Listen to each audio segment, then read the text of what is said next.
Okay, well, we can start maybe. Thank you everyone for coming. I know some of you came from a long way, so thanks for making an effort. So it's my pleasure to introduce tonight our guest, Nataša Kovačević, who is teaching literature and cinema in Eastern Michigan University, and her research concerns not only literature and cinema, but also literature and cinema of migration to the European Union. Also, she is doing research on global socialist cultures and also on anti-colonial internationalism during the Cold War. She published many essays and studies in various American and European scholarly outlets, and she's also author of three books, three monographs. First one is from 2008. It's called Narrating Post-Communism, Colonial Discourse in Europe's Borderline Civilization. And her second book was published 10 years after in 2018. It's called Uncommon Alliances, Cultural Narratives of Migration in the New Europe. And most recently, she published this book that she will talk in much more detail tonight. And without much ado, I'll just welcome you and leave the floor for you. Thank you. And before I start, I also want to just pass around the copy of the book. Unfortunately, I ran out of copies, so I left one or two available. I want to thank Aleksandar Bošković for inviting me to talk about my book, and I also want to thank the Harriman Institute for hosting me, and Eileen Hoon and Tatiana Belgorodova for making this visit possible. So I'm very excited to be here and look forward to your questions. So I will start with a story that some of you may already be familiar with. Petar Guberina, Yugoslav and Croatian linguist, cultural critic, and diplomat, describes the beginning of his lifelong friendship with Martinican poet and politician Aimé Césaire, whom he met when they were both students in Paris in the 1930s, as follows. "We lived on half a kilo of bread for months. Poverty brought us together. In the summer of 1935, Césaire, too poor to travel back to Martinique, visited Guberina, a child of peasants, in his native Šibenik on the Adriatic coast, where the nearby island of Martinska reminded him of Martinique and where he famously began writing his notebook of a return to the native land. Guberina notes that Césaire saw firsthand that workers' and peasants' life in the Kingdom of Yugoslavia were as difficult as they were on Martinique.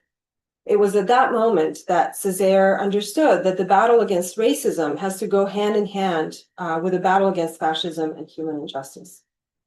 As Césaire observes in a 1990 documentary that reunites the two friends, visiting Šibenik set something off in me. I rediscovered my own country. So that same year, Guberina, like many Yugoslavs of his time, was following with alarm the news about fascist Italy's invasion of Ethiopia. He became interested in African colonialism, negritude, and anti-colonial activism through the friendships he formed in Paris with Césaire, Leopold Sédar Senghor, and Léon Damas, as he says, determining encounters which orient a life. This connection, or the connection he made between the battles against racism and fascism, would mark the rest of his life. Guberina became a member of the communist resistance movement during World War II, then a post-war diplomat performing balancing acts between the US and USSR, and a founder of the Institute for African Studies in socialist Yugoslavia. He wrote the preface to Césaire's notebook when it was published in Présence Africaine, was received, in Césaire's words, as a true brother at the Congresses of Black Writers and Artists in Paris and Rome, published collections and edited collections of Black poetry, and authored numerous articles on negritude.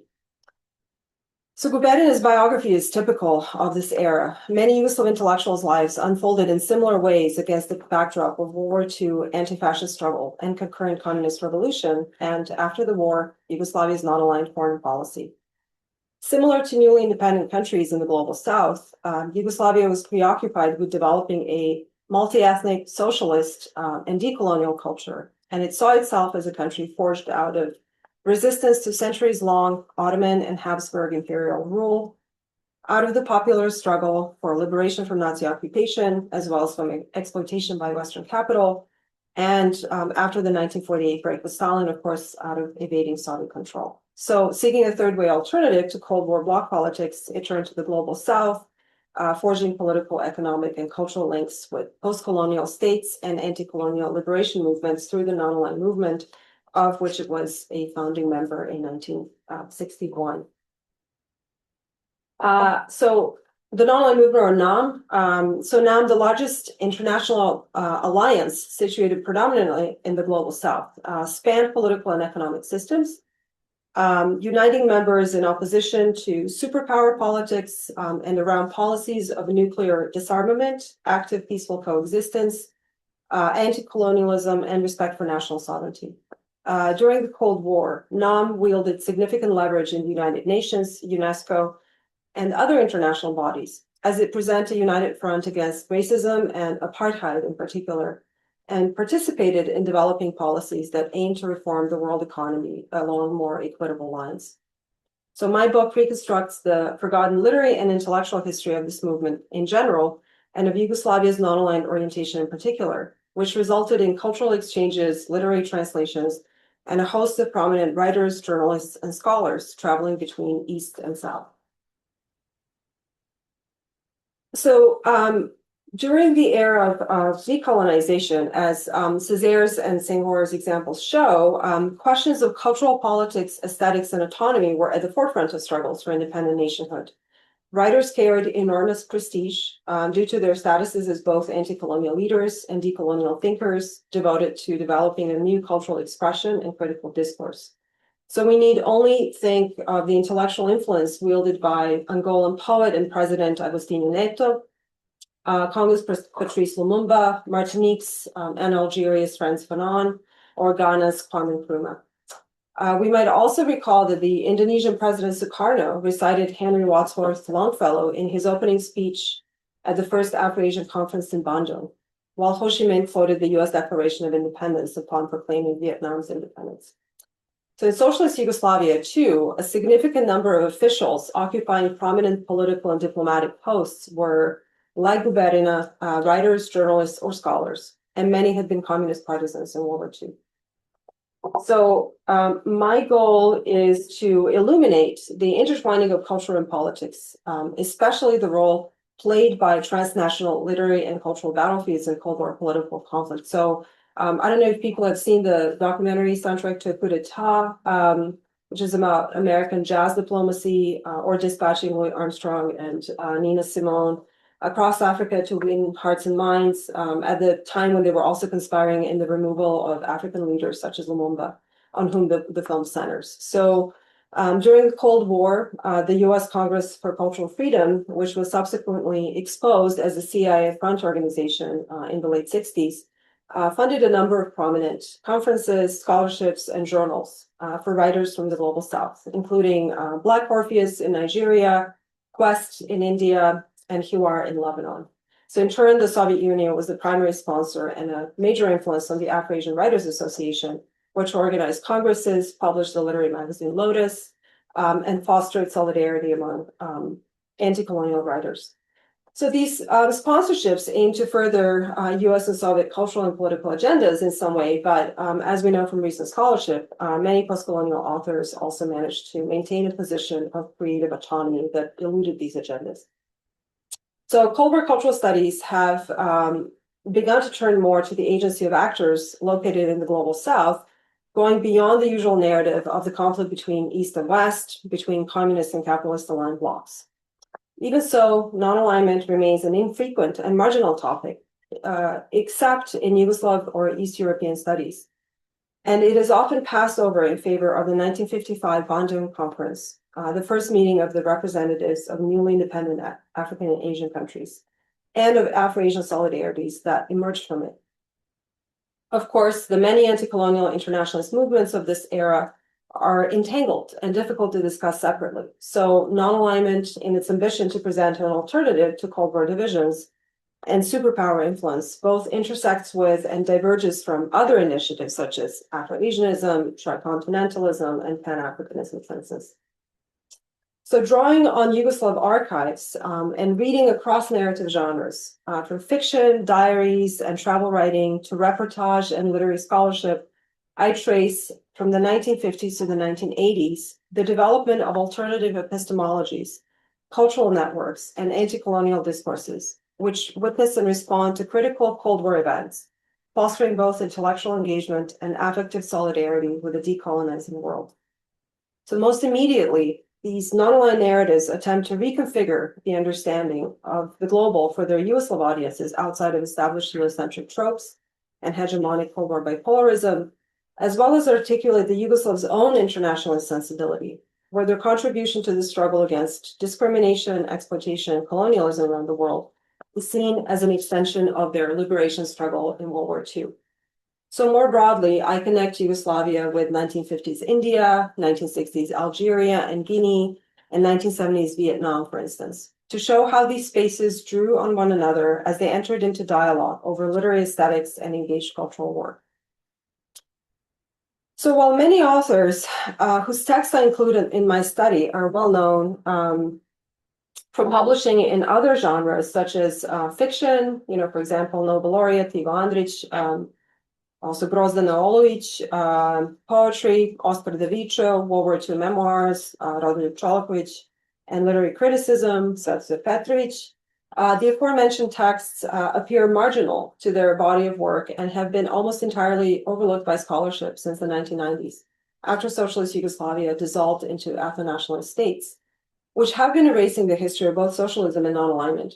So official historical revisionism, both right-wing and liberal, presents Yugoslav socialism primarily as a variety of totalitarianism, downplaying its anti-fascist, anti-colonial, and egalitarian legacies. Revisiting these texts and their authors at times profound involvement with Yugoslavia's cultural diplomacy in non-spaces yields the contours of what I call the non-aligned imagination, a recognizable discursive formation which gathers around recurrent questions.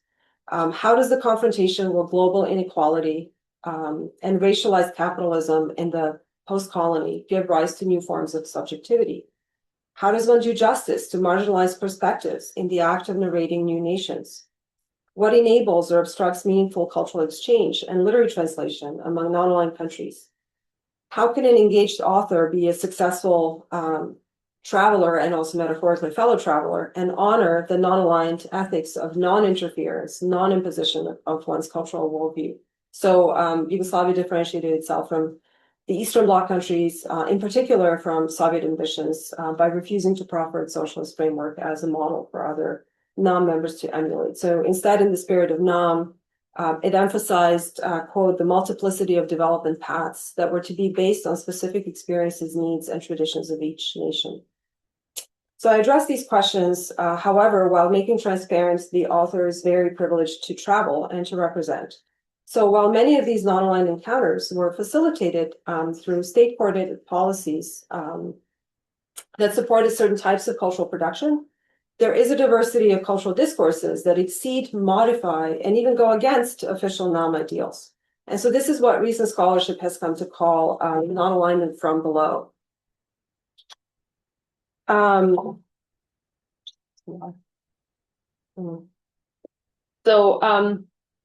Non-alignment from below was often unpredictable in Yugoslavia and at times more radical than official discourses and policies, as evidenced by uncontainable popular protests over Patrice Lumumba's murder, the Bay of Pigs invasion, and the Vietnam War.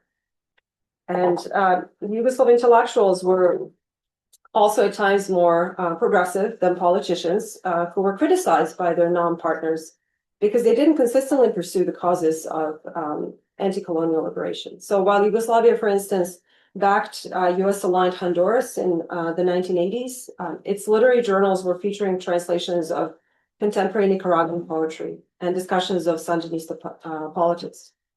Beyond politicians and intellectuals, a general culture inspired by non-alignment solidified through the establishment of unique venues where artists from both sides of the Iron Curtain and from non-aligned countries could meet and exchange their creative visions. So such third spaces, including the Ljubljana Biennale of Graphic Arts, the Struga Poetry Evenings, which hosted prominent writers such as Senegalese poet and first President Senghor, Indian writer Amrita Pritam, Chilean Pablo Neruda, but also Soviet poets like Bulat Okijava, and US poets like Clarence Major and Allen Ginsberg.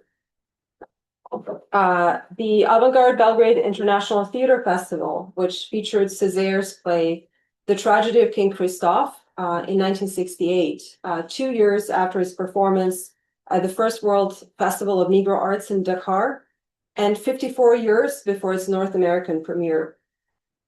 Non-aligned artists also exhibited at the Museum of African Art in Belgrade and the Josip Broz Tito Gallery for the Art of the Non-Aligned Countries in Podgorica. The Belgrade Student Cultural Center organized roundtables on anti-colonial leftist movements, often hosting exiled activists such as the Argentinians and Chileans who escaped to Yugoslavia in the 1970s. Programs for distributing scholarships and for the exchange of students, scholars, and experts among non-members were established. Over 40,000 such students passed through the University of Belgrade alone.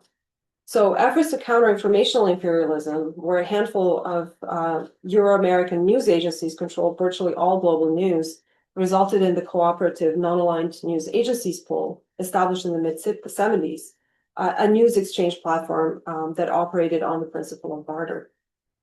So in terms of the theoretical positioning, my book expands conversations that attend to the history of race across Eastern Europe, and especially the Balkans, long assumed to be outside race because of the absence of overseas empires and the legacy of anti-racist socialist rhetoric. So tracing the history of anti-colonial thought and culture inflected by non-alignment helps us understand how it both intersected with concurrent global critiques of colonialism, as well as shaped the local understanding of racial and cultural difference in Yugoslavia. So many texts of this era highlight this affinity with anti-colonial liberation movements based on similar historical experiences. Because of its peripheral geopolitical status, Yugoslavia saw itself and was often seen as naturally non-aligned and ideally positioned to champion independence without the ulterior motive of neocolonial interference. Again, of course, that's how they presented themselves in contrast to the Soviet Union. Unlike Europe's overseas empires, of course, the Balkans, perceived as predominantly white and Christian, have not been treated as Europe's absolute others, but rather as its incomplete selves. While they shared with non-European colonies the position of structural underdevelopment, exacerbated by the exploitation of their agrarian labor and natural resources by foreign capital, as a whole, they were not subject to systemic slavery and racism in the service of a globally expanding capitalist modernity, even as that modernity came on the heels of the medieval enslavement of Slavs and other ethnic groups across the Eastern Mediterranean, and was concurrent with centuries of Romani enslavement in present-day Romania. So this asymmetry can result in Eastern European blindness to full-fledged coloniality, but it also carries epistemic potential for the comparative study of different structures of colonial governance. Yugoslav narratives that engaged with the non-aligned world explored such comparisons and in turn shaped social dispositions and material decisions. So for instance, since Yugoslav communists considered the Kingdom of Yugoslavia a colony of Western capital, their support for nationalizing natural resources and infrastructure after the revolution translated into solidarity with post-colonial efforts to nationalize foreign-owned assets. And it also led to greater attention to cultural representation and self-representation. So as attested by journalist and writer Rada Njevešević's refusal to reinforce harmful stereotypes in his 1970s travelogue on Vietnam. So he says, those things sometimes pulled me away from the real Vietnam and toward the exotic one. They blinded me, but only for a moment. If I were to submit to those kinds of impressions, it would be the same as if a Western visitor arriving in our country after the liberation were to focus on colorful Balkan folklore instead of our main achievement, historic changes brought about by the 4-year war against fascism and internal enemies. Use of non-aligned narratives, however, suggest a fraught relationship with race, where whiteness is both disavowed and desired. Sometimes their authors meticulously analyze the systemic racism that underpins colonialism, expressing close affinity with the colonized peoples, given their own not quite white status in the European imaginary. As white Europeans in post-colonial countries or colonial countries, however, they also struggle with or even renounce their racial privilege, and at times display Eurocentric superiority, revealing the Yugoslav region's immersion in transnational racialized registers.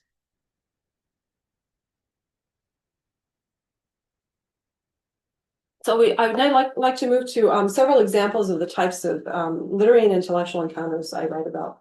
So the fundamental question that preoccupied these intellectuals and writers concerned the role that literature and culture should play in a world after empire, imagined as polycentric rather than bipolar.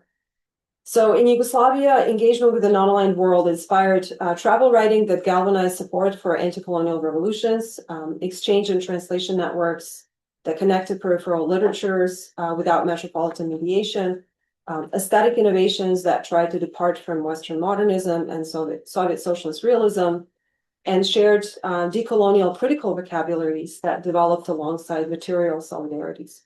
So when it comes to engaged travel writing, Yugoslavs joined transnational cultural battlefronts in a situation where anti-colonial movements used sympathetic and cinematic accounts of their struggles to their benefit and actually sought them actively. So travel was crucial to orienting the country's internationalist outlook and nurturing diplomatic relations, especially with non-aligned countries.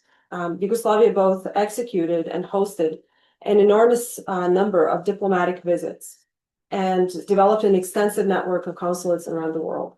It was also the first socialist government to visit sub-Saharan Africa.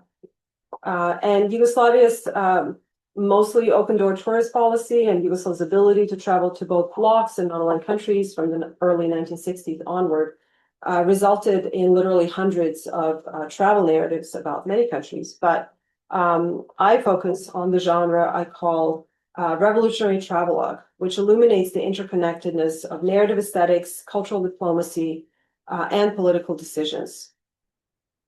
And speaking of travelogues, one of the other books that I write about, even though it's not really a revolutionary travelogue, it's kind of like the opposite of that, is the diary by Dobrica Ćosić, who traveled with Tito to Africa, right? He's sitting right here behind him on the gallery.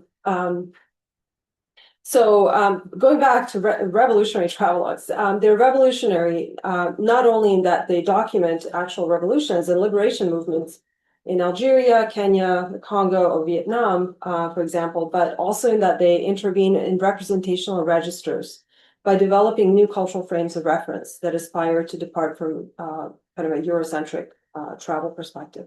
So they typically they will critique colonial racism and classism, reflect on the author's own perspective and prejudice, foreground historically marginalized narratives, and advance decolonial historiography while staging the independent nation through emancipated revolutionary subjects. In this ambition to write independence into reality, this genre echoes conventions from Yugoslav partisan literature and art in World War II, where battles against the Axis powers were similarly fought on both political and cultural battlefields. So nonetheless, while the authors of revolutionary travelogues at times display profound self-reflexiveness, at other times they observe non-European others from positions of privilege and superiority. So these travelogues also establish affective continuity between Yugoslavia's war of liberation from Nazi rule and decolonial struggles in the global South, many of which Yugoslavia supported through both military and non-military aid. So Yugoslav laws and constitutions mandated aid to liberation movements, but this was also one of the larger principles of NAM, or in the words of Amilcar Cabral, who helped lead Guinea-Bissau and Cape Verde to independence, this is a cornerstone of non-alignment. So these travelogues carry authority because many of their authors, almost exclusively men, were not only journalists, writers, diplomats, or scholars, but also former partisans who both understood the strategies of guerrilla warfare and commanded respect as veterans. So supplementing other type of aid, cultural diplomacy could be an effective weapon for liberation movements in their fight against the superior military of a colonial power, as was the case, for example, with the Algerian War of Independence, where it led to the revolutionary government being treated as the de facto Algerian government in much of the world before official independence.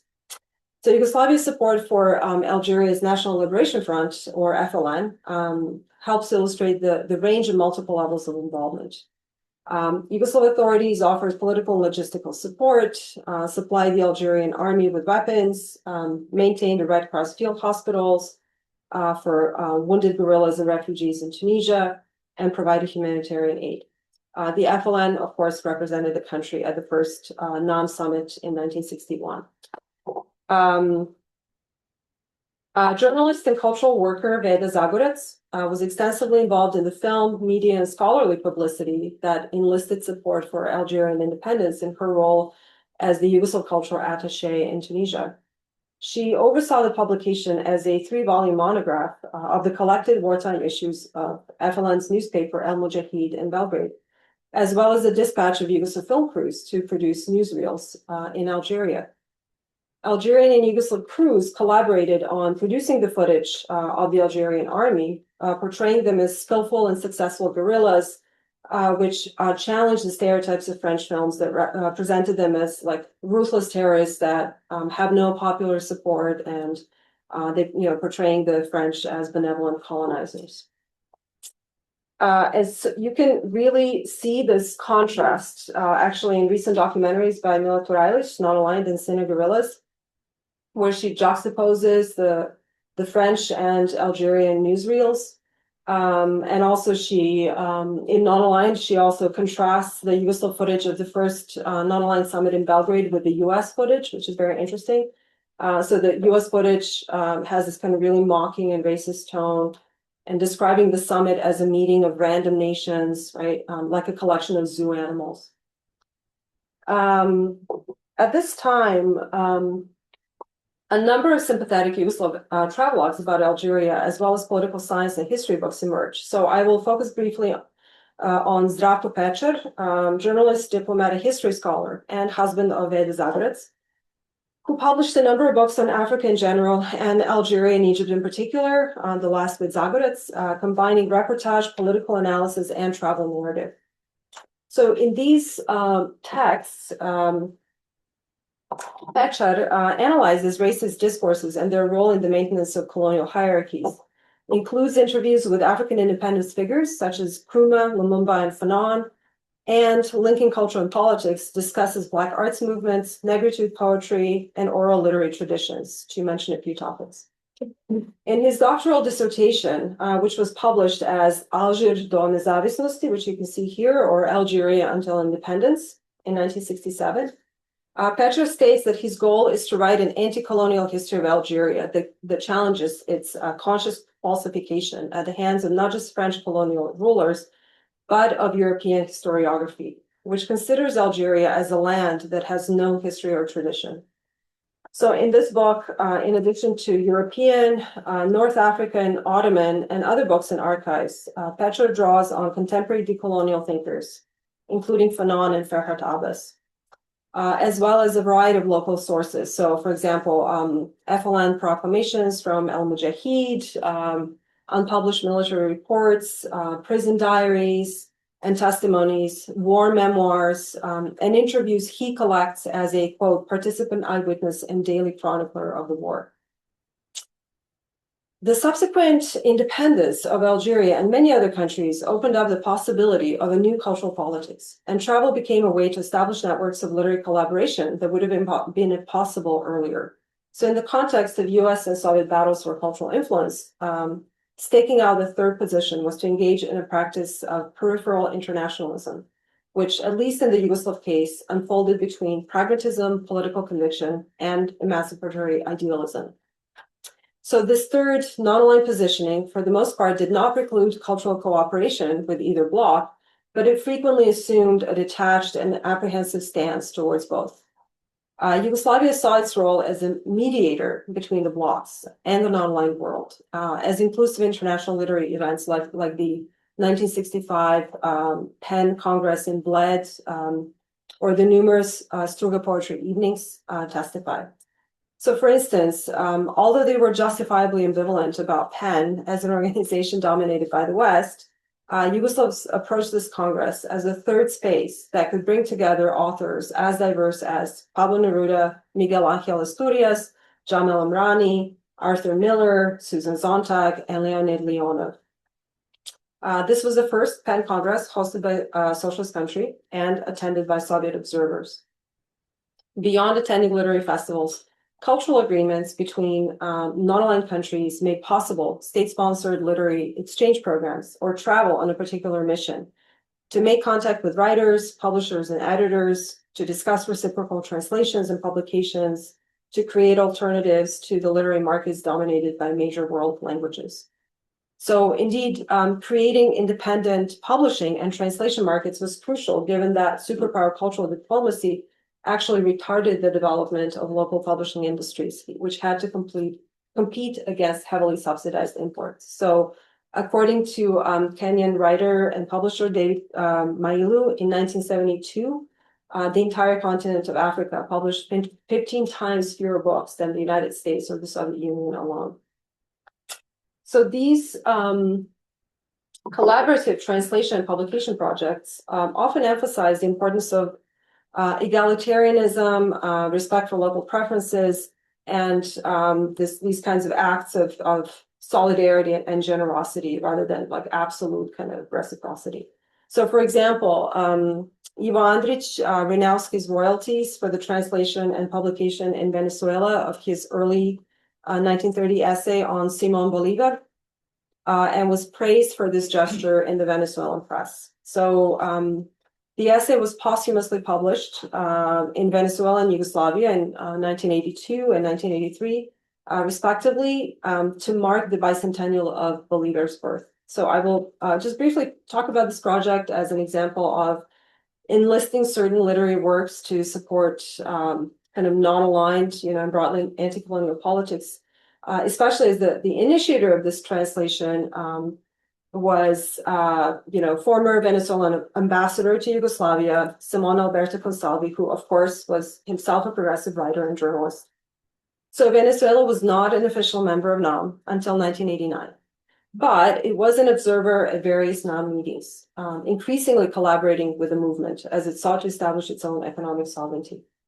So the bilingual Bosnian, Croatian, Montenegrin, Serbian, and Spanish edition of Andrić's essay, Bolívar, Permanent Liberation, affirmed this ideological orientation by including Neruda's and Venezuelan writer Miguel Otero Silva's poems dedicated to Bolívar, as well as a critical article authored by Yugoslav translator and scholar Zagor Kalilić. So her article draws on historical parallels between South America and the Balkans as distant spaces that undergo almost identical experiences of liberation from foreign domination, engendering cognate ideas about unifying Latin American and South Slavic nations. Lilić argues that by writing an essay in 1930, Andrić implicitly addresses the problem of royal dictatorship in pre-revolution Yugoslavia. A similar focus on the common struggle for national sovereignty informs the foreword to the text, authored by Venezuelan historian and Bolívar scholar José Luis Salcedo Bastardo. He presents Andrić as a brave revolutionary fighting for independence, justice, and national unity, whose intimate knowledge of the cultural complexity of Bosnia inspired his interest in the similarly multicultural South America of Bolívar's time. So while this is a potentially productive reading of Andrić's essay, it substantially streamlines the complexity of his portrayal of Bolívar. So in this character study, Andrić emphasizes Bolívar's modern outlook shaped by the Enlightenment, which commits him to social justice against the backdrop of racial and economic inequalities in South America. But as governor, he submits to hubris, becoming, quote, bitter and unjust, exhibiting dictatorial tendencies in his opposition to democratic representation, and complaining that people do not deserve the freedom he gave them. So while Andrich describes Bolivar's later years as steeped in existential aimlessness and a sense of betrayal, his final judgment nonetheless rests on the historical inevitability of Bolivar's action and praise for his visionary anticipation of a global league of nations that unites different continents around principles of, quote, solidarity, common interests, and mandatory arbitration in case of conflict. So that this future community implicitly resembles a proto-NAM or even the proto-United Nations, through which NAM exerted much of its influence, lends itself not only to the strengthening of Yugoslav-Venezuelan friendship, but also to the endorsement of the broader movement that made such a relationship possible. So this essay's ending and the spirit of permanent liberation that Bolivar represents shape its paratextual framing, while simplifying its complex character sketch to fit a particular image of a heroic and, of course, male revolutionary. So in Yugoslavia, literary encounters with the non-aligned world were accompanied by the rise in critical scholarship that explored the relationship between literature, revolution, colonialism, and non-aligned politics. So my book rehabilitates debates on decolonization that were concurrent with actual struggles for independence, predating and anticipating postcolonial theory that developed in Western academia after Edward Said's Orientalism came out in the late 70s. Yugoslav archives and publications are also valuable in that they document exchanges with prominent intellectuals and political figures from the global south, such as Lumumba, Senghor, Fanon, Salvador Allende, Nguyen Thi Binh, and so on. So in showcasing and engaging with their ideas, they allow us to reverse the secondary importance to which these figures have been relegated in subsequent postcolonial scholarship. In the critical sphere, the counterpart, one counterpart to non-aligned principles of the respect for national sovereignty and independence from superpower interference was a similarly decentralized strand of Marxist thought that developed in conversation with thinkers from the global south, and often in implicit or explicit opposition to the Soviet model. So Yugoslav scholars' readings of Fanon, which is my last example today, advocate an anti-colonial Marxist humanism, criticize bureaucratic socialism, and promote decentralized action, and often will prioritize race as an analytic category. So Fanon's first book to be translated in Yugoslavia is The Wretched of the Earth. It appears in Slovenian translation in 1963, and then later on in BCMS, and then later yet in Albanian. So it is apt that Wretched was the first text to be translated, given that its revolutionary ardor enables the same kind of affective mobilization as the Yugoslav travel accounts from the global south that advocate liberation from colonialism. Fanon also embodies this era's ideal of an intellectual revolutionary, right? One whose political insights are shaped by his direct engagement with military, diplomatic, and cultural praxis. Also in Wretched, he's kind of, especially in like Yugoslav translations, right? He's kind of, and commentaries on Fanon, he comes across as basically a non-aligned thinker who promotes universal revolution and a distancing from both Cold War blocs. And much like Yugoslavs themselves aspire, crosses racial, cultural, and religious lines, identifying with Algeria's cause while being neither Algerian nor Muslim. Yugoslav intellectuals' predominantly enthusiastic evaluations of Fanon's work also reveal an investment in thinking the Yugoslav revolution as part of a global emancipatory weight. So, for instance, they agree with Fanon's critique of bourgeois nationalism, observing that its class fragmentation becomes especially stark in revolts against foreign occupiers, which they see as a common experience that links Yugoslavia, Algeria, and Vietnam. Fanon's work is also appealing for its very focus on the Algerian War, which, as I have argued, was seen as an extension of Yugoslavia's liberation from fascism and simultaneous socialist revolution, resulting in similar non-aligned orientations in the immediate aftermath of independence. So we can appreciate the distinctiveness of such readings of Fanon most if we compare them to Soviet readings, which criticize Fanon's erroneous understanding of Marxism because he privileges the peasantry over the working class as the revolutionary vanguard, as well as his, quote, chronic anti-communist prejudice, implying his rejection of the USSR as a vanguard of emancipatory movements. So Soviet scholarship is also uncomfortable with his excessive focus on race. Fanon discusses anti-colonial revolutions not in terms of world socialism or world capitalism, but in terms of third world struggle of people of color against white Europe. Consequently, Fanon's focus on overcoming racialized dehumanization and alienation is downplayed as anarchic emotional protest, which takes the place of deep socioeconomic analysis necessary to a successful revolution. So in contrast, Yugoslav readings of Fanon center on his original contributions to leftist and decolonial thought rather than evaluating the extent to which he strays from Marxist models.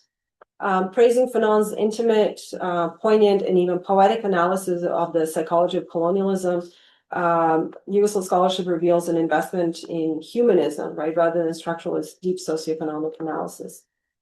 They see Fanon's contribution to psychiatry as perhaps even more important than his political engagement, given his profound understanding of colonial trauma and sympathy for those experiencing double alienation at the hands of the universalist European humanism. They also emphasize his revision of Marxist thought in the colonial situation where the fundamental antagonism revolves around race while intersecting with all other hierarchies.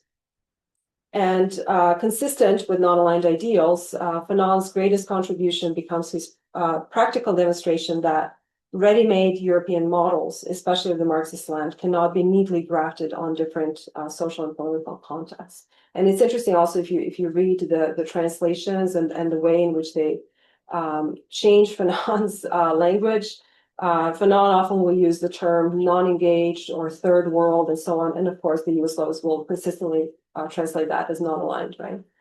So it's interesting in itself. Non-aligned efforts in the spheres of literature and arts have been criticized as modest or even unsuccessful because NAM didn't manage to develop a lasting aesthetic or inspire a movement. However, non-alignment as a literary strategy was not articulated as a set of formal, thematic, aesthetic, or ideological criteria.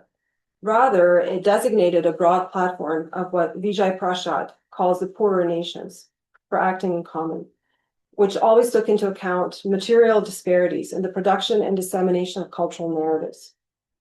So acting in common manifested as mutual aid for independent cultural and aesthetic expressions that would counter colonial imaginaries, as winning their place in global cultural organizations such as PEN or UNESCO, and as developing new literary and theoretical vocabularies that could supplant Eurocentric models.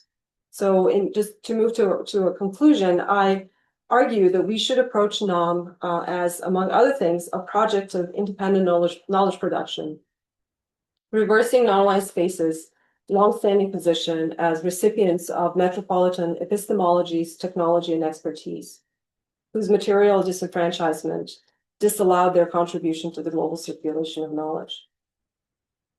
So while non-alignment shapes specific critical vocabularies and dispositions in Yugoslavia, I propose also reading other thinkers from the global south, such as Fanon, Césaire, Senghor, and beyond, through the lens of non-alignment, given their involvement with its ideas and politics. So from this perspective, non-alignment can refer not only to literary and theoretical production, but also to a possible mode of reading decoloniality across Cold War divides. And in light of intensifying Cold War era rhetoric between the US and Russia, as well as China, I think it's important to revisit the history of engaged writing and cultural diplomacy, which imagined alternatives to superpower conflicts and bipolar vision of the world. Thank you.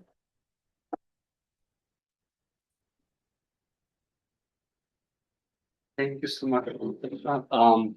I'll take liberty and maybe ask a few questions before we open the floor for everyone. Well, this is, I have first to say, this is the first study that really focuses on literary production during the period of socialist Yugoslavia, during the Cold War. And as you said, knowledge production of the non-aligned imagination, which you very well define as a discursive formation that is able to create this new subjectivity in a way. And I very much appreciated the examples that you shared with us tonight. But I'll take liberty just to be a little bit of a provocateur and ask you maybe more, I don't know, like questions that are maybe like more of the bird view that could concern some like a big topics such as postcoloniality and maybe methodology. So I have three questions. First is about the post-colonial status of Yugoslavia and the Global East. Second is about the emancipatory versus developmentalist character that you are also talking about as a big part of non-alignment movement. It's not only about literature and cultural diplomacy, but it's also about developing infrastructure in the global south, etc. And the third question is about the autonomy or instrumentality of non-aligned cultural production. So is Yugoslavia meaningfully post-colonial? Can the Balkans be analytically aligned with the global south without collapsing asymmetries of race and colonial violence? Your book places Yugoslavia in this comparative framework with anti-colonial struggles in Africa, Asia, even Latin America, emphasizing these shared histories of imperial domination. And also in the case of Yugoslavia, you talk about semi-peripheral position or marginality that the country obviously had in its own history.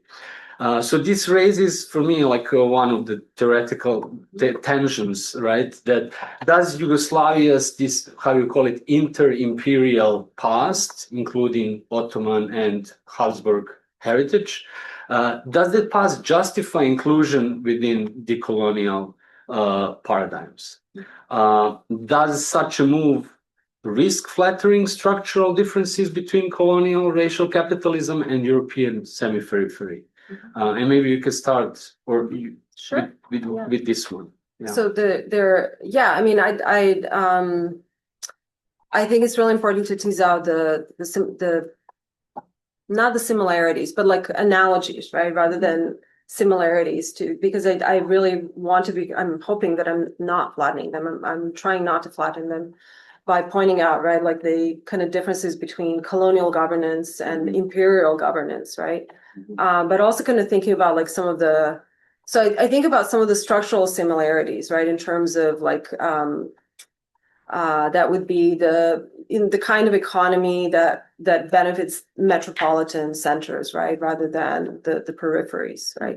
The underdevelopment, right, kind of like this deliberate underdevelopment, the lack of access to literacy or education in the languages, right, or epistemologies, right, in the languages that are not metropolitan, right? So there's a number of different kind of like, there's a number of like similarities, extreme segregation and hierarchies, right? However, they are defined, whether racially, religiously, ethnically, and so on, right? These are all kind of similar features, I think, of both kind of imperial and colonial governance.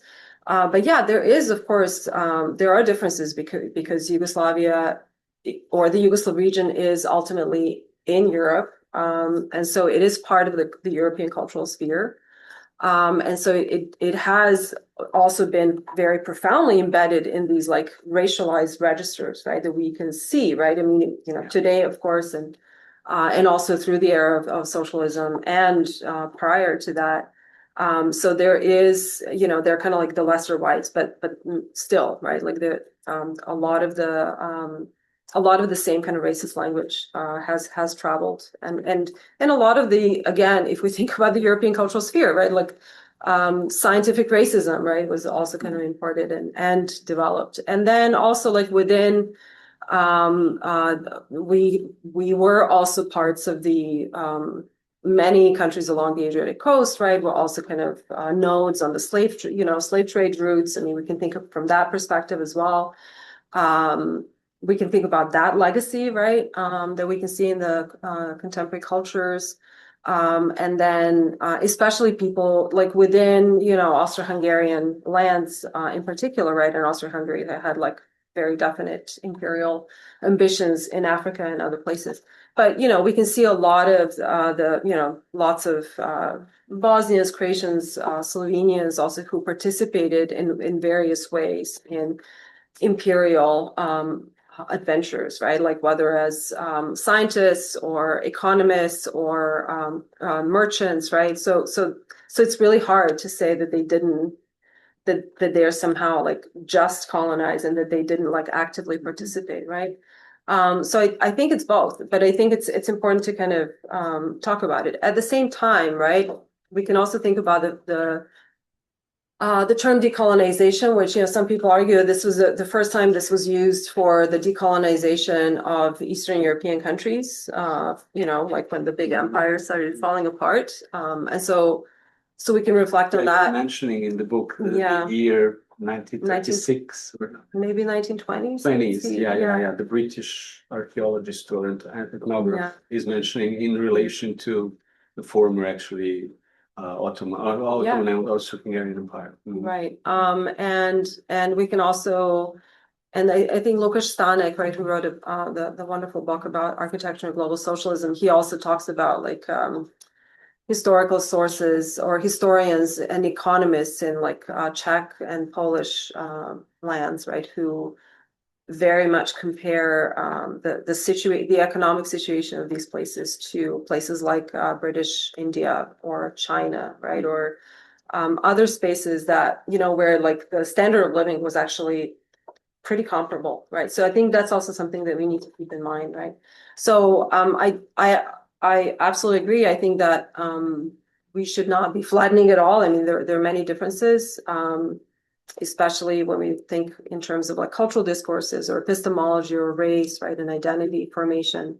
But we should also take like economic, I think, similarities and economic circumstances into account. And I think that's what is perhaps the most prominent in these socialist accounts, right? They will kind of focus on all of these similarities when they go and travel to these spaces, right? They'll focus on like these economic similarities and resonances. Yeah, it's also interesting you're mentioning Monica Popescu's book, and she's trying actually to answer the same question that I asked you by saying that we should bypass these gatekeepers of postcolonial studies by switching the question instead of asking is it postcolonial to ask actually what institutions produce this cultural knowledge and making it more within the Cold War framework apart, because postcolonial studies are child of Cold War, right? As you're saying. Yeah, I mean, they're like in postcolonial studies, of course, I know that there's a lot of controversy over postcolonial studies and the genealogy and I mean there are different genealogies of postcolonial studies. A lot of the times the people who try to diss postcolonial studies kind of reduce it to Western academia, but a lot of them have to do with also the increasing immigration and fight for like in the US, right, the civil rights movement in the 1960s and so on, the fight for indigenous rights, right? So it's not really just this kind of discursive cultural thing, right? It is, and then of course we have these contacts between decolonial thinkers and, what will later be called postcolonial thinkers, right? So there's a lot of different ways in which we can think about that infiltration. But yeah, you're right. I mean, it's also about how the question is asked, right? Like, in some ways, I'm hoping that, just kind of contributing also, hopefully, to this larger kind of decolonial or postcolonial conversations between the East and South, right? That it's also about reframing or rethinking how we think about coloniality, right? And how we think about the development of theory, right? Prior to, Said. Thank you. So the second question is about this emancipatory or developmentalist or paternalist, if you want, impulses that the non-alignment was engaged with. So was it primarily emancipatory or structurally it was developmentalist project? So You in the book acknowledge this NAM's commitment to decolonialization while also tracing its investments in modernization discourse and developmentalism. So did Yugoslav non-alignment cultural production genuinely challenge European or Eurocentric modernity? That's one of the questions. Or did it reproduce a teleological developmentalist framework, even when it was socialist? And was solidarity reciprocal? Because you're teasing that it was not. And can NAM be understood as epistemologically decolonial while still operating with this progress paradigm or narrative? Yeah, absolutely. I mean, I think that, you know, when we think of developmentalism today as problematic, I think at the time, right, if we think from the perspective, right, of the time, it was not, right, it was seen as this positive thing. You are breaking away, you are setting up your own infrastructure, you are going to develop your own universities that will be where you will have your own professors who will help, teach your own students, right? I mean, it's just this enormous, project of modernization, right? With of course, ambivalent and middling success, but I think, I was trying to also paraphrase Gary Wilder, right? To say that it's not about provincializing Europe, it's about deprovincializing parts of the world that had been treated as provincial, and thinking about how modernity can be not just Eurocentric, but actually kind of globally shared.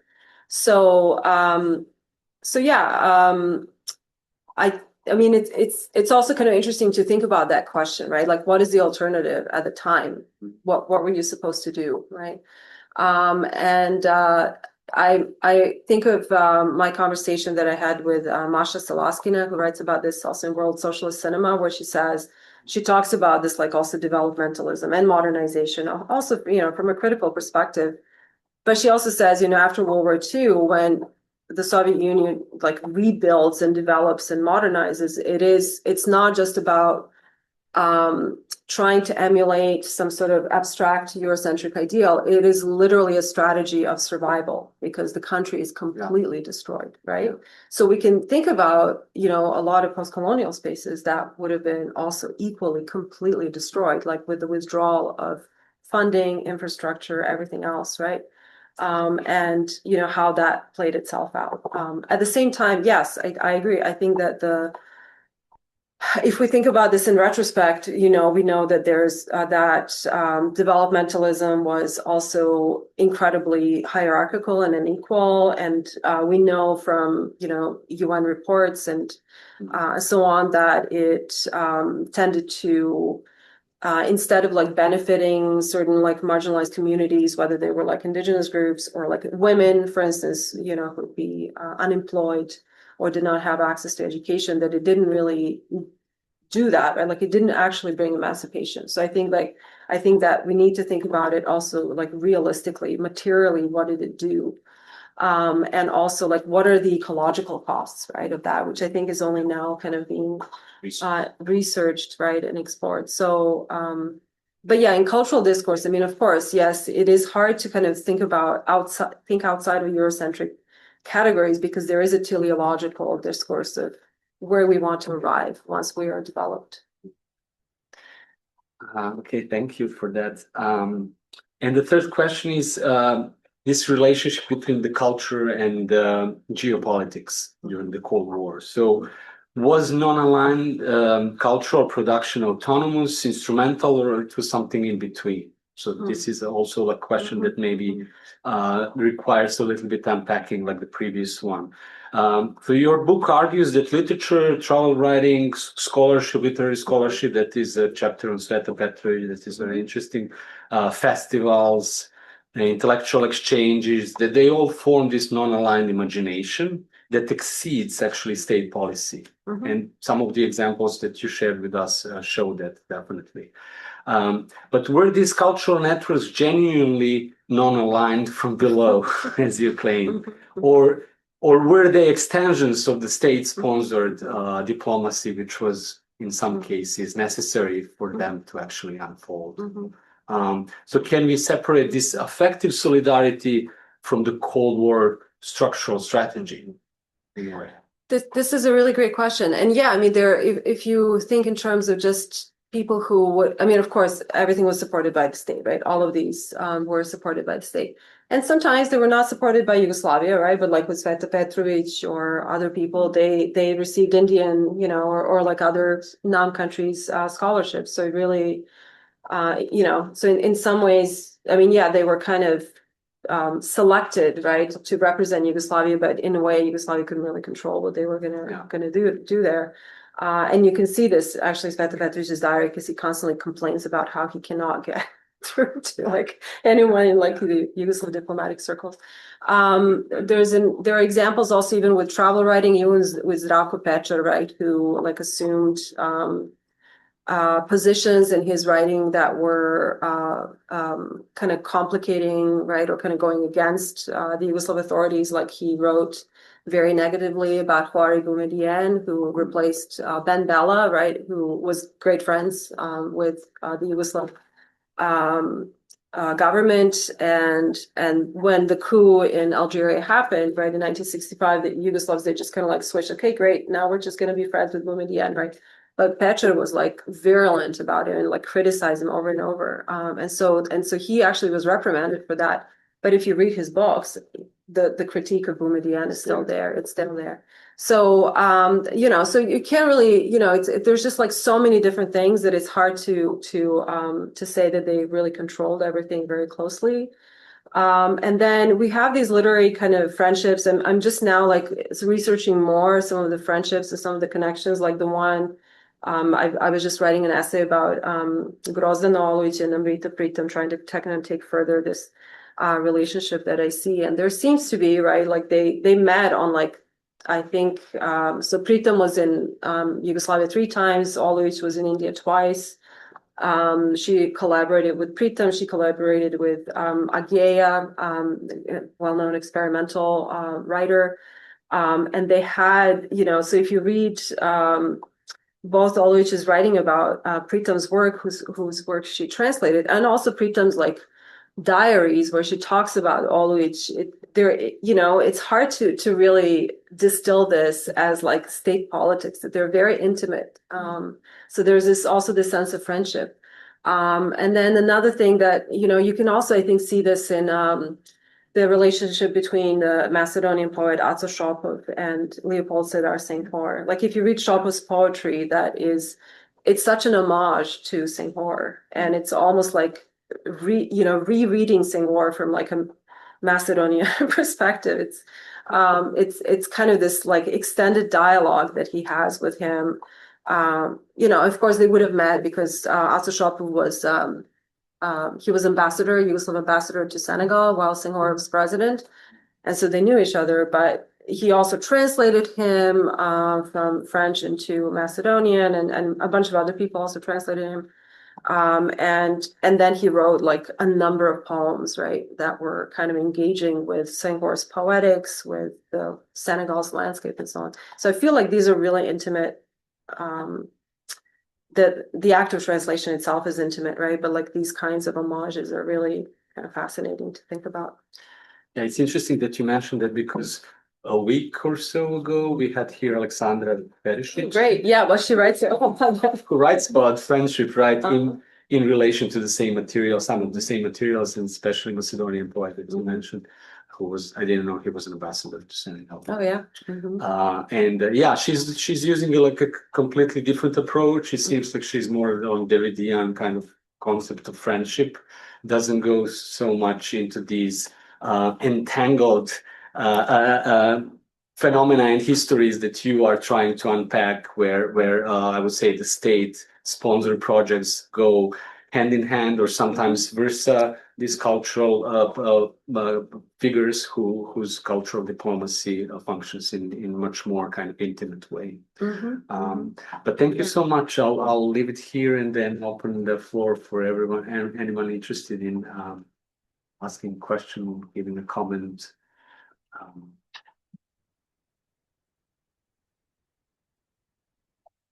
Yes, please. Thank you so much, Nataša. This is amazing. The book sounds amazing. And this strikes me as such a incredibly needed work that complicates the conventional by now history of decolonial theory as we know it as a topic du jour, specifically in Western academia. So outlining that these discourses have been already happening for a period of time in non-Western academia, and not even just academic circles, obviously, but just as a political project, and also cultural discourse, etc. is really important. So I wonder about the translation of some of these works into English. Obviously, I know that some of the decolonial, postcolonial writers like Fanon are well known in the Western decolonial discourse, but it's also fascinating since you still have him up there. I was thinking about the difference in reception, the trauma between USSR and then Yugoslavia, where I like the multiplicity of development paths that you said that Yugoslavia embraced as opposed to USSR. And now USSR found that he focused on race too much, and sort of the Yugoslav reception was more like recognizing that race in this context is a kind of an important essential node of the intersectionality, but nevertheless still putting it in the context of the critique that is really a critique of capitalist exploitation, that is colonialism.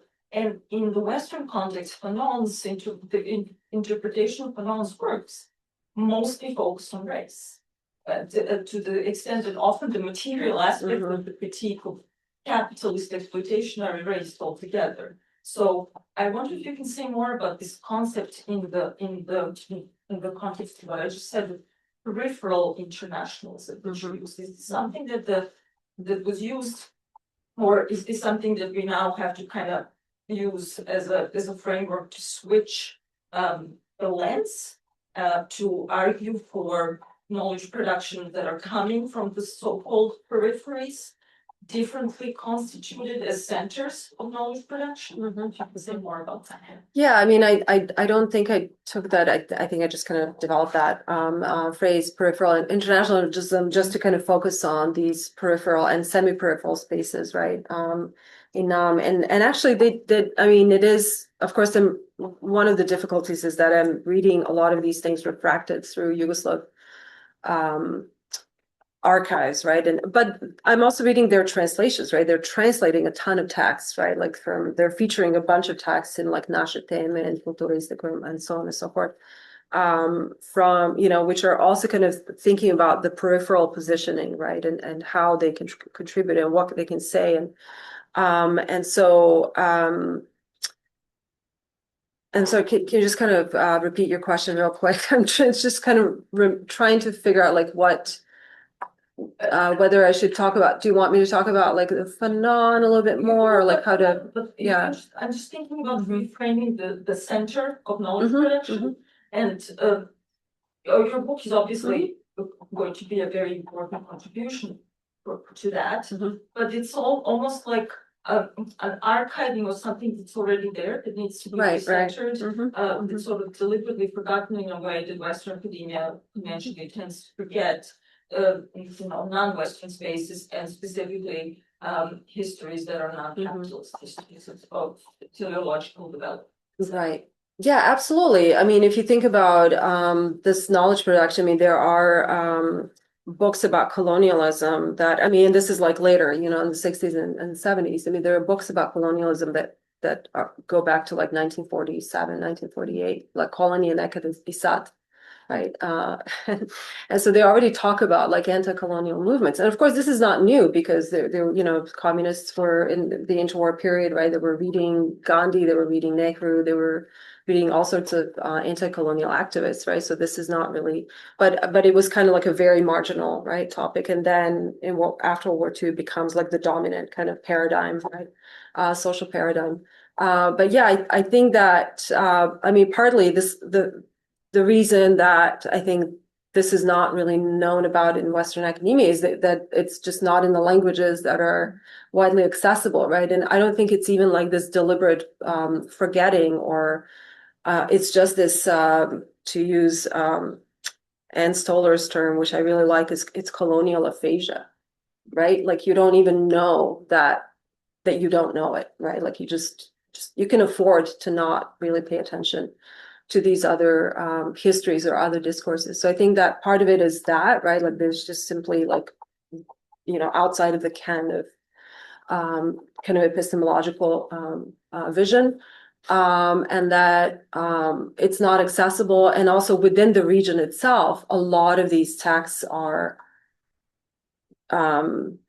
not widely available, right? And I think, now like a lot of the work is being done, right, where people are kind of writing about them, trying to archive also, and in some ways, right, this book, the reason that I'm teasing out the material and the who did what and what, when, where is because I'm trying to create an archive as well, because I feel like a lot of this stuff is just going to disappear and nobody's going to know that it was there, which happens with the purging of the libraries, where a lot of these texts are just literally being destroyed. And so I think that's also part of it. But yeah, I think it is. I think that work is, in terms of reframing, I think that work is also being done, right, from a number of different perspectives, right? So one would be the non-aligned perspective, which right now is dominated by Yugocentric knowledge, but it is actually, I think, slowly opening up. There just this year, 2 books came out, one of which is focusing on Arab and Indian connections. Non-alignment is one of the lenses that this scholar Esmat Al-Halabi is looking at. Another book just came out on Indian non-aligned modernism by Atreya Gupta, right? So there are, so that's one lens.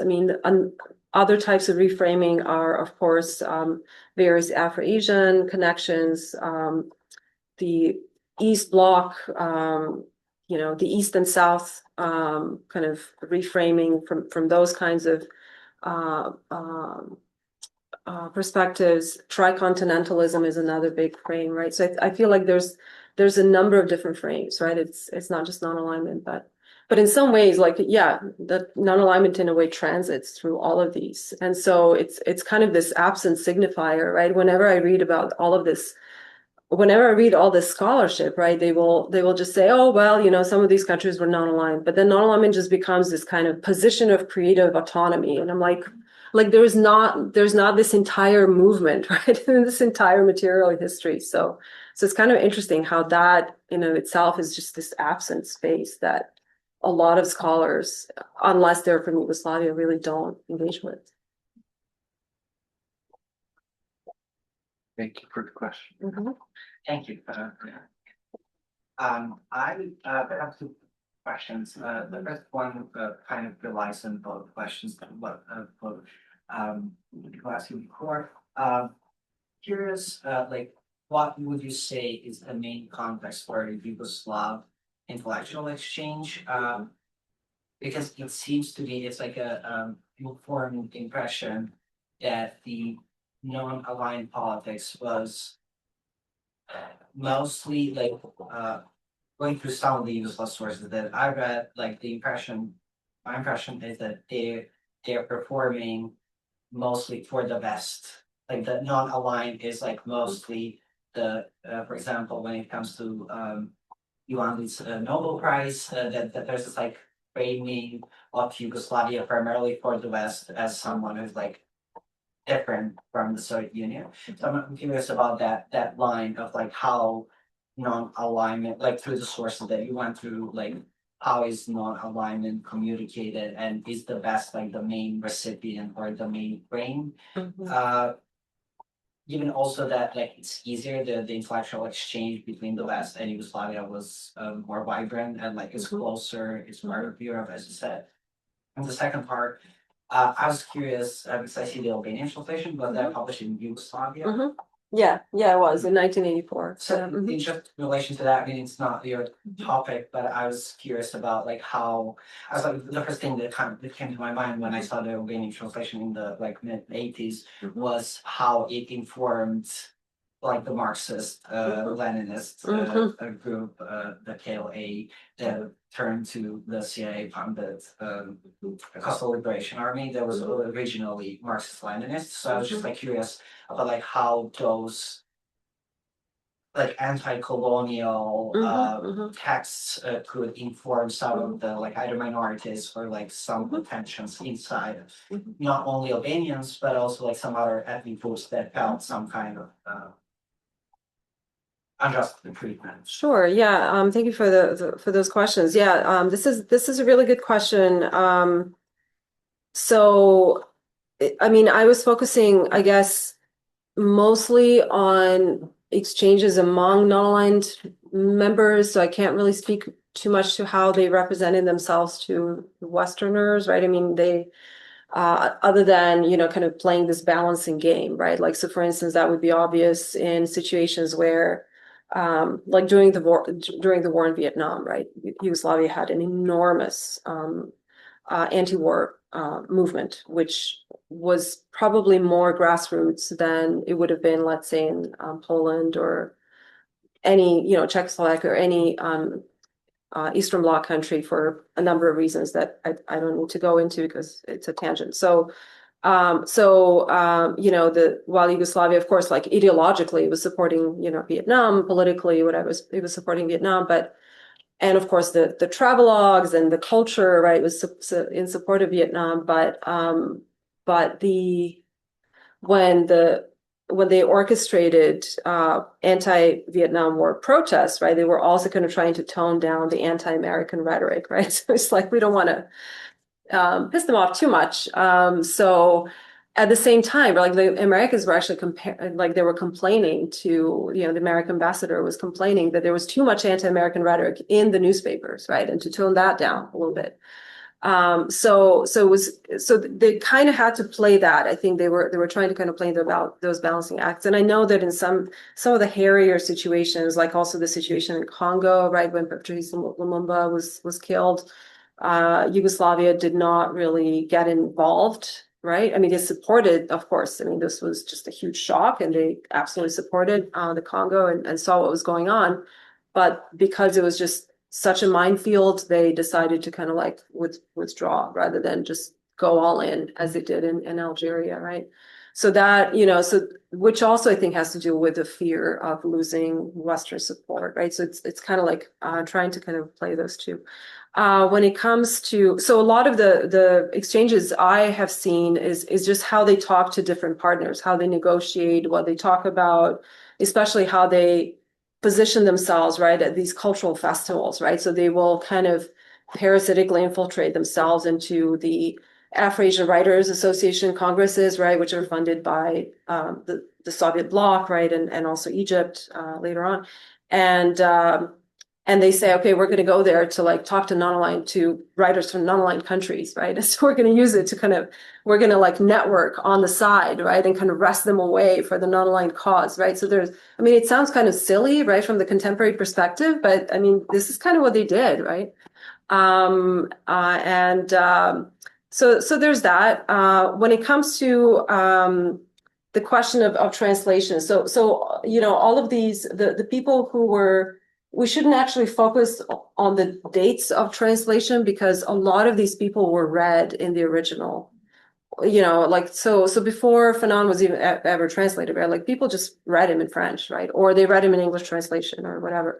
And then they wrote critical analyses of his work for like various magazines and journals. But, you know, but of course it is interesting, right, that this was translated in the 80s. I don't know too much about how, I only know that Fanon inspired, that he inspired the Albanian philosopher Gani Bobi from Kosovo, right? So that's maybe something to look into. And also, like, again, speaking of the Vietnam War protests, right? Like when the Vietnam War protests happened against colonialism, right? This was kind of followed by the protests in Kosovo, right? Accusing Yugoslavia of colonialism itself, right? So these kinds of, you know, colonial dynamics kind of manifested themselves in interesting ways. And we can see this, and speaking of other ways, right, like, of course, because Yugoslavia tried to kind of prided itself, right, and tried to kind of present itself as a multi-ethnic space, right, when it came to literary exchanges. You can read, if you read these archival documents, right, where they're like basically deciding how to figure out who goes to, I don't know, Egypt, who goes to India, who goes to Guinea, right, and so on.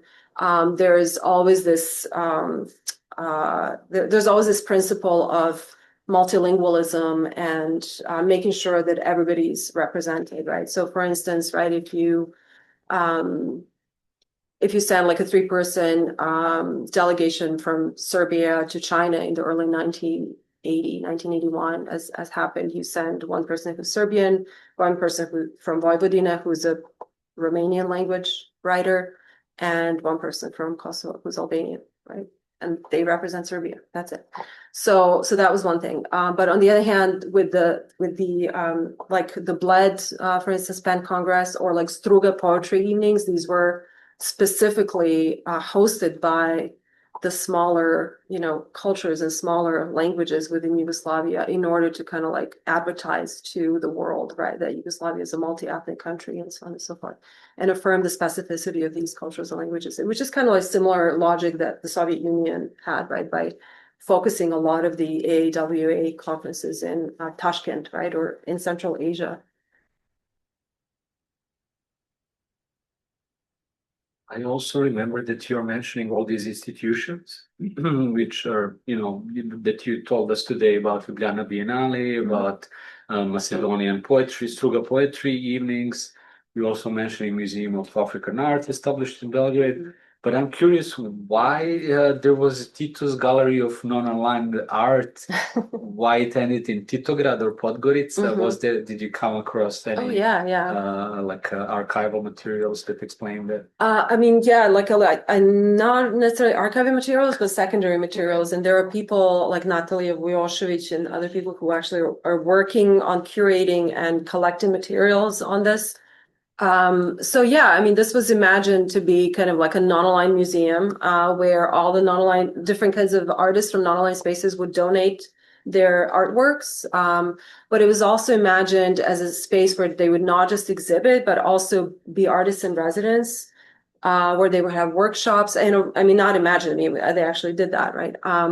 But it was established, I think, 1984 or 1985. So they only had like a few years, right? It didn't really but they did have some programs, right, for like the 5 or 6 years that it was in,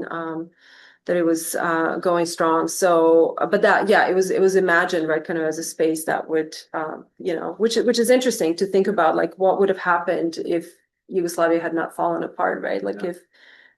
Would there have been some sort of move towards some kind of like artistic aesthetic or, or like kind of a well-known recognized space for exhibiting. But that was the idea, right? To promote various artists, to feature their work, to provide visibility, training also, right? Workshops, residences, things like that. That's an interesting institution. Yeah. What would have happened in Yugoslavia? I wonder about this. We should do like Yugo futurist novel. Yes, a new genre. New genre. But can I just quickly ask if sure. We didn't touch visual culture, madam, you mentioned film, etc. But can you comment just briefly on the cover and the choice of the image? Oh, yes, absolutely. Yeah, so this is Petar Lubarda's painting The Awakening of Africa, which was, I will read it. It was, it was painted between 1956 and 1959, but it was the gift of the People's Committee of the Municipality of Ivangrad to Josip Broz Tito in 1959. And it is, you can see it at the Museum of Yugoslavia in Belgrade. But it was exhibited at his exhibition of paintings that actually was opened up just ahead of the first Non-Aligned Summit in Belgrade. So it was like one of the main kind of cultural events, because of course there were all these like different kinds of cultural events in town to kind of coincide with the summit. But one of them was the painting, the exhibition of Lubarda's paintings. And I chose it because it is this kind of interesting, but of course, because it's linked to Nam, but also because it's this interesting kind of modernist, but not really abstract aesthetics, right? And there is a kind of like a kind of a critical, or at least, aspirational kind of anti-colonial message, right, to the painting. And so I think I was trying to kind of conceptually evoke the themes of the book, which also have to do with this modernist, non-aligned socialist aesthetics, which is deliberately, again, kind of showcasing how experimental, Yugoslavia is, again, compared to countries in the Eastern Bloc, right? Or at least how they imagined themselves to be experimental compared to countries in the Eastern Bloc. They probably were not always correct in that assumption, but they certainly try to present themselves as such. Wonderful. Any other questions, comments? Yeah, I mean, I'm also happy to talk about anecdotes that were unpublishable in the book that Oh yeah, share some involved with in non-alignment, diplomatic histories that I'm not at liberty to to publish in the book. But yeah. Was there any interesting anecdote about like unexpected finding you came across? Oh yeah, absolutely. I mean, of course, a lot of the people who participated in these exchanges are still alive, or they have members of the family who are alive. The many interesting things. I came across the letters signed by a friend of mine's father, who was ambassador to Cuba. So I would take photos and send them her father's letters from Havana. But my favorite discovery was Petar Guberina. He attends the Congress of Black Artists and Writers in Rome in 1959. And so, he describes in his report, right, for the International Cultural Commission of Yugoslavia, he describes this tense atmosphere, right, because they're talking about decolonization, and so this host is by various negritude figures and presence African, and so they're talking about culture and revolution and decolonization, and the Italian hosts are kind of nervous about this, and they don't know what to do, and so they move them from this fancy location to some sort of smaller building, right, to try to tone down the revolutionary discourse. And then this guy shows up, and his name is Dr. Omar, and nobody knows who he is. And, and even though the Algerian War is a taboo topic, this guy insists on talking about the Algerian War, right? So on and so forth. And of course, that turns out to be Fanon, right? So that was kind of cool. I was like, oh my God. Is that where the photo is from? No, that was Petar, actually. That was Petar, who also met Fanon. But a number of them, including Petar and Guberina, they all met Fanon. And so it's just this conspiratorial kind of atmosphere, right, which you don't really associate with literary conferences anymore. I'm like, wow, it was exciting to be a scholar back in the day, apparently. So that was really cool. Mm-hmm. Oh, and also I also want to mention that the most unbelievable coincidence was that Čedomir Minderović, one of the writers that I write about, it turned out that his son lives in Ann Arbor. And so I connected with him because Maria Rosić knows him, and he gave me. You have him in acknowledgements. Yeah. I do, yeah, and he gave me his father's diary from India, so that was really incredible. That's really serendipitous, yeah, but fun. Mm-hmm.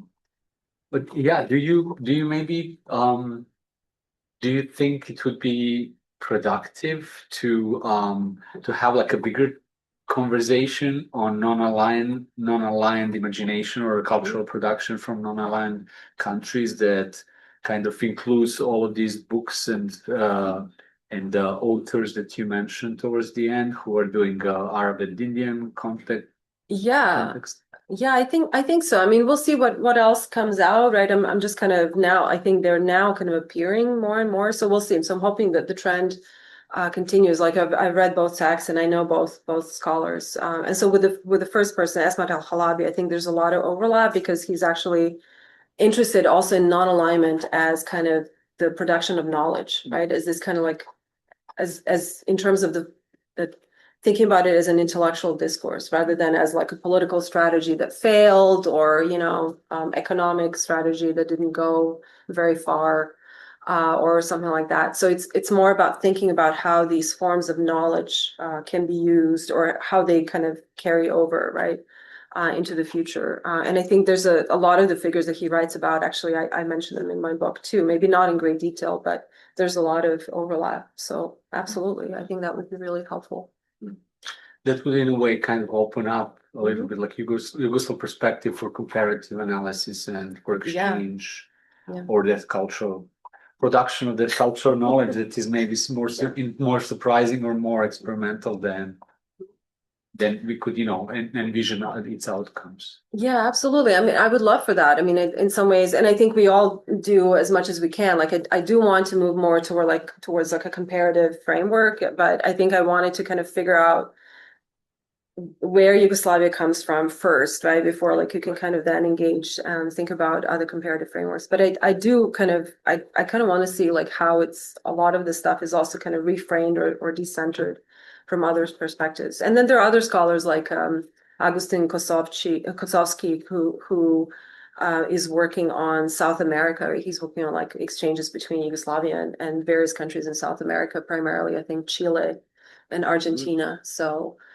he writes about a lot of the leftists and writers coming and journalists coming to Yugoslavia from these spaces. So it's interesting to think about. I'm also thinking about what I saw in the Mila Turaric's film, that the archives of liberation wars from Mali or some other African countries are like these reels are actually hosted in Belgrade, right? And it's like it's also a question who has archives of this knowledge or this access to history and who can use them, and whether people from these African countries know of them. And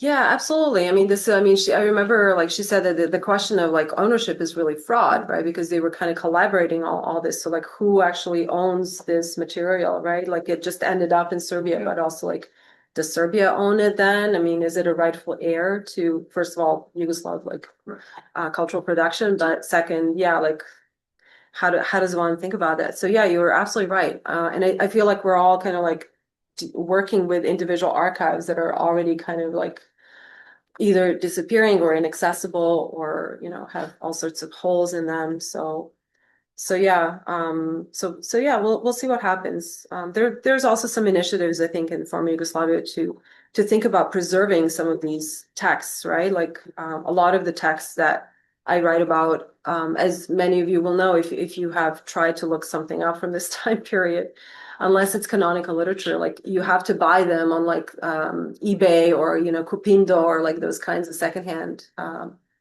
websites because they're just inaccessible. They're just out of print. Yeah. Well, if there are no comments, maybe we can continue just in more informal way. Absolutely. Yeah. Thank you so much for coming. Again.